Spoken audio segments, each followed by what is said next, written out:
And I want to get to sort of some of the things I heard in his announcement and going forward in a moment. But you bring up the change in the conversation, and I often think of, I think the early interviews that we did with Sanders in 2004, 2005, when you were producing the show with Janine and I distinctly remember, getting off or ending the conversation by saying, and at that time, the idea that we were self-identifying as liberals in public was considered a radical idea. Yes. The idea that we were interviewing a self-identified independent socialist, I can't remember what the specific democratic socialist, I can't remember exactly how we would have brought him on at that time, was, people were like, what? And I remember saying,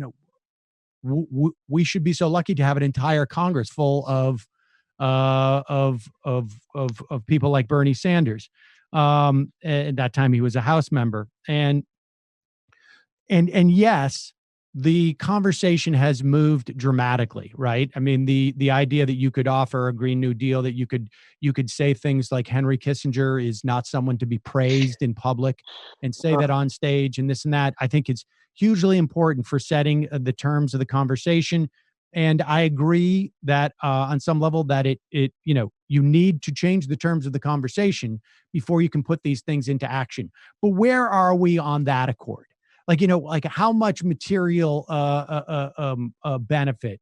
It is good that there was a lot of people who said I supported Sanders' policies, but I wanted to vote for the guy that I thought was going to win, et cetera, et cetera. But what does that mean in terms of actual material difference? Well, I think what it means in terms of actual material difference is different today than it was in January, or what it would be had this pandemic not occurred, right? Because as recently as a few months ago, you saw Democratic opponents on stage talking about how, Bernie's plan for Medicare for all would kick 150 million people off of their employer health insurance, against their will.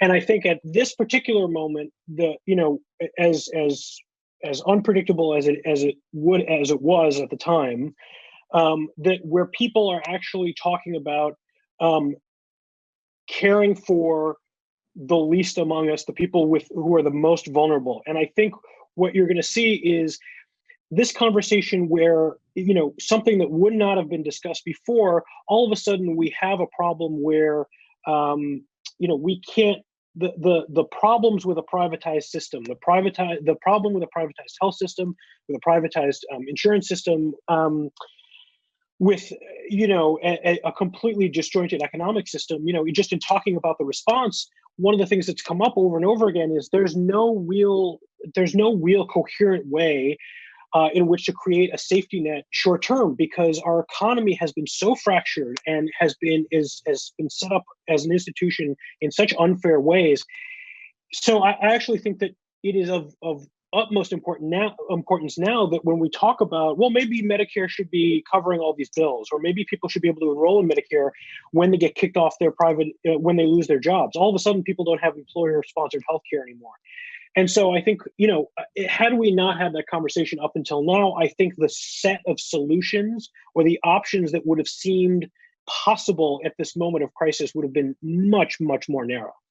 Yeah, I mean, I think the idea is that there's been, and I think we have this problem across the board, frankly, is that we don't, on the left, have the same apparatus to have answers at the ready for when these crises hit. And because that doesn't pre-exist, it's, the right can just, and the center can take these things off the shelf because they're just sitting there. And now the capacity for those shelves exist, and there's some ideas that are sitting there. Yeah, and in fact, what we've, if you're thinking about, back to sort of Naomi Kleins' theory of, how the right wing will actually anticipate these crises, if not sort of prompt them themselves, if we think back to the Iraq War, in order to pull those things off the shelf. And, there is one, if there is one thing that I can be proud of in this moment, it is that when we're talking about when we're talking about what needs to happen in terms of paying people their own salaries, in terms of cutting $2,000 checks monthly to people, in terms of making sure that healthcare is a human right. It's that old sort of saying how it's where the old canard about how right-wing politicians didn't favor marriage equality or didn't favor gay rights until someone in their family came out to them, right? And where they thought, oh, someone actually is in need, maybe I should actually support this policy. And what's scary about these times is I think that people, everyone is affected, right? And so I think that now if people can get a sense, any sense of empathy, or sort of find a sense of empathy because of this crisis, I think, in some strange way, that's a silver lining. Yeah, we had a caller yesterday who made the point that there's going to be millions of people who have never had experience with the unemployment insurance program, and they're going to begin to realize that this is not such a it's not such a and I think I think there's another thing to be talking about too in terms of the value of the public sector here, right? Because as we've been talking through solutions, as we've been talking about the unemployment insurance, as we've been talking about how to cover people through healthcare, whether it be, okay, do we try and encourage states to ramp up Medicaid coverage? What we're running into over and over again is this problem of, well, you have all these conservative Republican governors and legislators who are going to, where the implementation of these things is going to be stymied in part by their political choices. And so, it's also, I think, and I don't, this wasn't,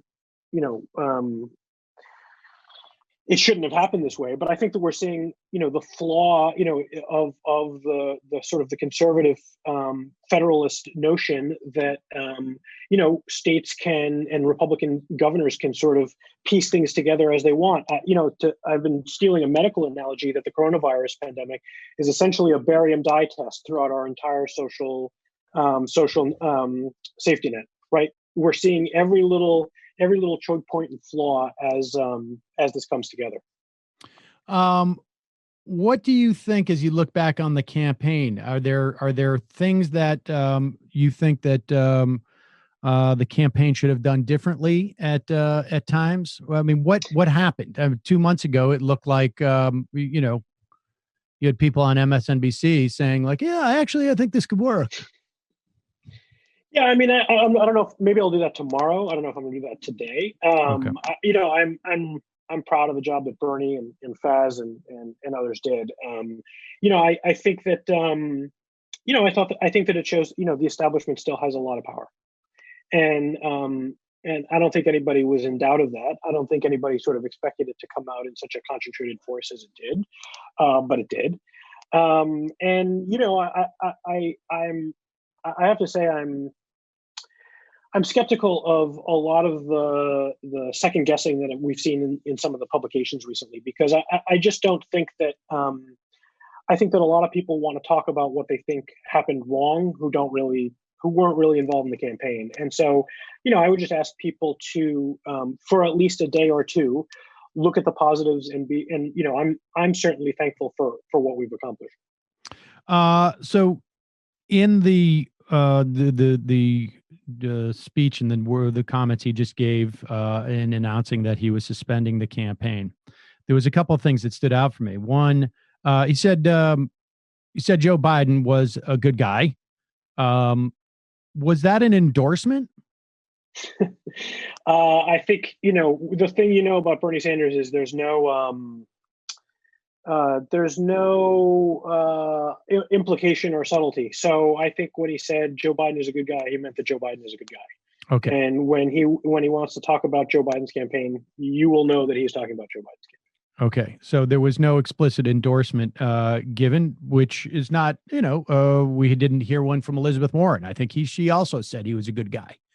I think today Bernie wanted to talk to his supporters and to us as staff about what happened with the campaign and the next steps. And I think, how we go about what he sees as the next steps or next steps. I think today's a day for the supporters.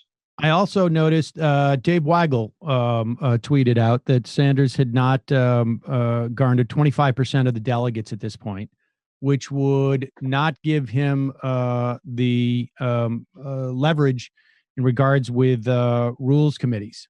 And then I noticed that that Sanders said he's going to stay on the ballot in these states to continue to get delegates. Is that what the campaign is hoping to get to 25%? Yeah, I don't. I think that there'll be time to talk about that. I will say that I think that there's no way that Bernie's voice is going to be absent in the conversation when it comes to the rules or when it comes to the future of the Democratic Party. There are too many people. I think that he has brought so many people into the Democratic Party, into the system of even engaging in presidential politics that. I think we carry that responsibility, and I don't think his voice is going to go silent. What happens? Has the campaign talked about, like, you have all these resources, in the form of, still, I imagine, tremendous amount of cash, and or a decent amount of cash, and also an enormous email list, and all that implies. The ability to raise money for other candidates, the ability to organize. I mean, the Sanders campaign has been noted, in particularly this time around, that much of its resources, completely unique to a political campaign, were deployed in helping organizing strikes, organizing labor movements, in a way that we haven't really seen before. And at one point, raising a couple $1 million for to deal with this, with helping people during this pandemic. Do you have a sense of what those plans are going to be going forward? Well, I have to give the sort of unsatisfying answer of saying that I can't break any news yet and get ahead of any conversations that Bernie's going to make. I will say that I don't think it's going to change that. One of the just sort of my own personal experience is every day in the campaign, we would have email traffic about, okay, well, this local group is organizing about this issue. Can we support it? How do we support it? And, it was something that was extraordinarily rewarding and continues to be, even after I made the announcements. I'm still getting emails saying, hey, can we get this tweet up to support these workers in this place that are looking for their employer to treat them fairly and give them time off because they're feeling sick, and get the supplies they need. So I think that, of course, I think that Bernie has walked more picket lines than any other presidential candidate in history. And I think that his commitment to making sure that, his theory of change has always been that in order to enact the things that he wants enacted as president, that it was necessarily important that these movements, that these labor unions, that these grassroots movements, that these immigration movements, that all these things got more powerful.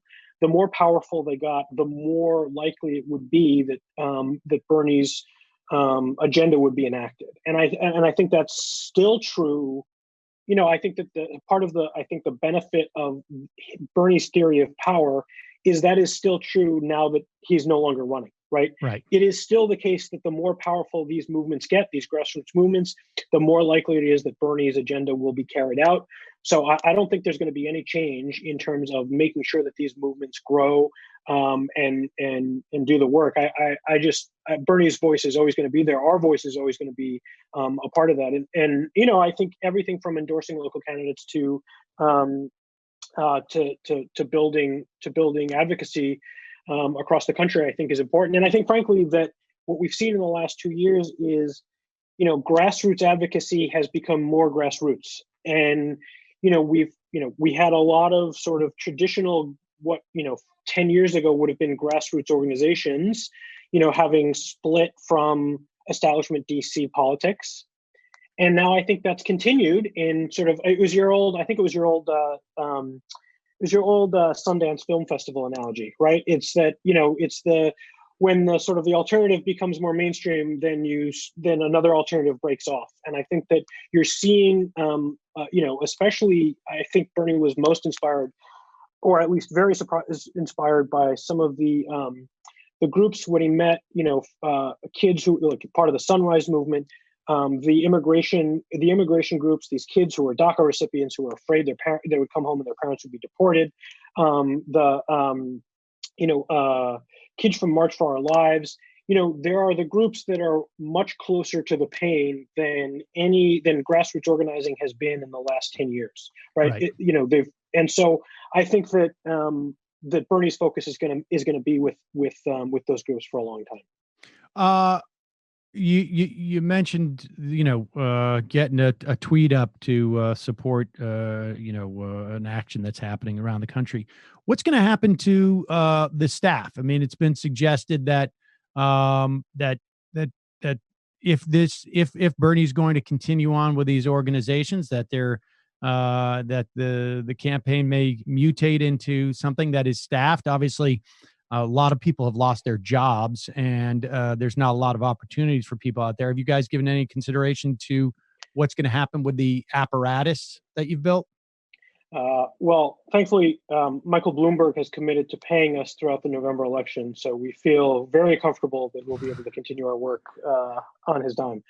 Those are announcements that'll come from Bernie in the coming days. I know that there's so many on the staff that want to stay being involved, and it's really hard right now to be a field organizer, right? And so I think part of it is not just thinking about what happens next, is how what happens next happens, right? Because there's just not a model for what's going on right now. Right. All right. Well, Josh, I wish we were having this conversation about different things at this stage. I guess, maybe over the next week or two, we get a better sense of, what the next steps are. We can reconvene. But from my perspective, I just want to, thank you and the campaign and Bernie Sanders, the conversations that we can have on the show now, that where I find myself, there are people who are, have articulated ideas to the left of what I'm presenting is something that was a dream 10, 12 years ago, even, probably 7 years ago, frankly, 8 years ago, 10 years ago. So, but I think, Bernie has brought into the mainstream a lot of ideas that were completely fringe, maybe in some respects didn't even exist, and has inspired people who I think, at the very least, my kids are going to be, voting for. And that's really, in many respects, why I'm here. But thank you, Josh. I don't know, anything else you want to add? Yeah, and if I was going to say one thing to folks, because I'm sort of struggling with this myself, because we're all stuck at home and thinking about, it's very easy right now to obsessively run through counterfactual scenarios in our head about what could have been, whether Bernie made the right choice or not. And I guess my advice, for the sake of everyone's sort of peace of mind and sanity, is to just today be thankful for what we're able to talk about now, like you said, what we accomplished. I think it's a lot, and I think it's a lot to be thankful for. And I think people should, I am comforted by the fact that Bernie was such I found it so. It was so easy to work for Bernie, especially in the last month, because, despite what was going on with the primary, there's not really two Bernies. So his focus was so immediately on the people who were the most vulnerable people who were affected by the coronavirus pandemic. I can't tell you the number of conversations we've been in where, the exercise is to just keep thinking through, okay, you've lost your job, you have a kid, what bills do you have to pay? In what order do you have to pay them? How do you get food to people? I mean, he's been so laser focused on that experience that people are having right now. It has been it's helped me not think about myself and not to sort of wallow in our own sort of political situation. That he has really sort of helped show me that right now we have to think about what we can do for other people. And, I think if people want to sort of honor what we've done, it's to do that. It's to think about how you can help other people today.